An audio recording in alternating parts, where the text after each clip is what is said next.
My name is Toyosi Akerele, and I'm the founder and CEO of Rise Networks. I'm an entrepreneur. Rise Networks happens to be a social enterprise, which is a component of the group of businesses that I own and run. I got my first job at 9, actually, and I worked for a bit again, before I went to university after secondary school. I studied French and computer, and I worked for a bit before I went to university. And when I got into university, I studied civil law at the University of Jos. I founded Rise Networks it started as a magazine in my third year in university. I don't have any formal work experience. I got a job in Owando right after university. I worked in Owando for about 3 weeks and I resigned afterwards. I left Owando in 2007. June 2007, and moved on to fully work at Rise. Like I said, it started as a magazine, but at some point I realized that a magazine wouldn't reach as many people. Even if you do 100,000 copies, we're a country of 100.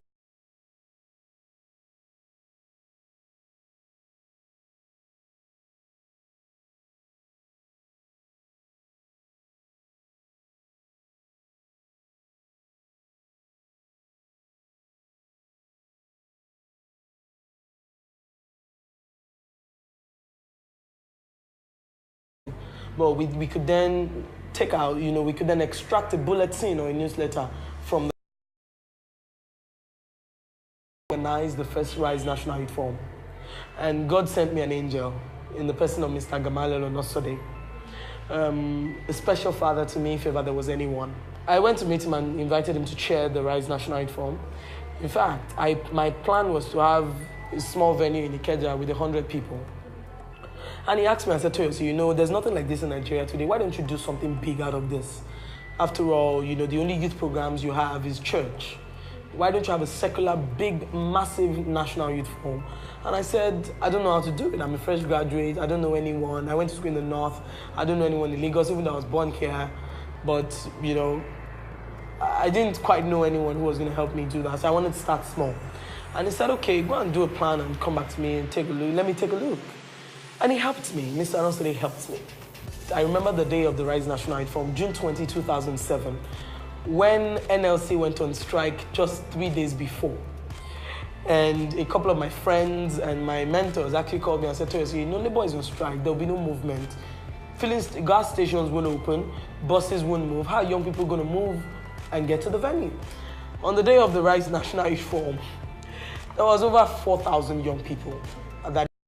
Since 2007, Rise has been to 23 states of Nigeria, cut across all the 6 geopolitical zones, all the way to Kano, to Kaduna, down to Owerri, to Enugu, to Benin, to Asaba, to Lagos, Abeokuta, Ibadan, Ilorin, to different, to reach out to different young people.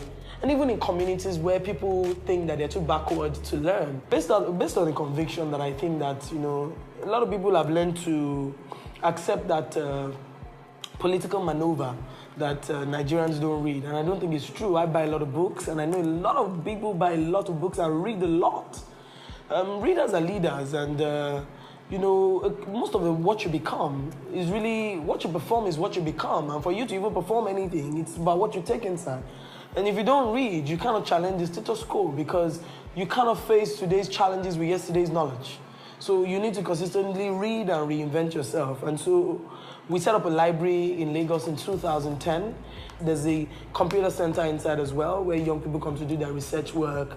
We have a lot of young professionals come to study there. People do, studying for professional exams, ICIPM, NIPR, Advan, ICANN. Also, a lot of young professionals and students are the major, clientele for our library. And for us, even though our business is supposed to be some sort, high end in the real sense, excellence in terms of the quality of what we deliver, mindful to ensure that our services are able to reach, the masses and are affordable for them.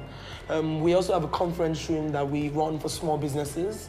A lot of young business owners want to organize board meetings, want to organize, small business meetings, or even have small trainings or conferences, and they don't want to go and use those very big venues. So we also have, conference rooms that, people come to use. Aside from those ones, which are more education, which are more in line with education and capacity building, I also own a printing business that used to be called the Rice Print Company, but is now called Print Magic. When you do a good job, there's a reward for excellence. And when you are committed to doing what you do, and when people see sincerity in what you do, it's easy for them to want to invest in what you do. Starting the Rise Print Company, what I did was to save up and buy some little money. I also do a lot of public speaking, and so I get paid some money from my public speaking engagement. And so I tried to save up some little money and got some support from an institution to start my printing press. And I started making money. I started doing business. Even though in the first 3 months, we didn't have any job. My first job to print, my first print brief at the Rice Print Company was 225,000. And the job itself cost me 220,000. So my profit was 5,000. And so the day I got a brief and printed a job of 26 million, you can imagine how I felt. Print Magic has grown to a point where now we're trying to set up an online print retail store. If you'd like to come to our shopping floor to just inspect, fine, but everything can be done online. And it's the first online print retail store in Nigeria. And you hear me use online a lot because I realized that we would have to deploy technology in a very creative way to drive change. The same country where we are, where a lot of young people complain that work in Nigeria, is the same country where people are making things work. You understand? For every Goliath, there's a stone. And so we must understand that for every challenge, there's a solution. And I said to myself, what can Rise do? As against, now that we have reached almost the peak of youth, organizing youth seminars, what can we do that is tangible, that young people can encounter, and it will cause for a rapid transformation in their own lives? And we founded Pass Now, and it will be the first e-learning online school platform in Nigeria, where young people can access past questions of WAEC, JAMB, and NECO, where young people can access lecture notes, just according to curriculum based on syllabus. So for me, running a business is very exciting, but it's a totally different ball game from running a social enterprise. And the idea of running a business is so that very soon, as I plan to leave and exit Rise Networks, I'm also, in the process of succession planning, as I exit Rise Networks to move on to doing other things with my own life and career. I am also studying, reading different books, going on to do international training programs and courses to build my capacity and make me, competitive. My fear is if our generation will be better than the older generation that we complain bitterly about. I'm guilty as well. It is my fear. And it's for all of us to think about it and understand that the true stars, the true superstars of this generation will not just peddle with talks, will not just focus on the problems, because there are so many distractions that are around us, but focus on solutions, because the greatness of a country is not in the flag, is not in the arable land, it's in the people.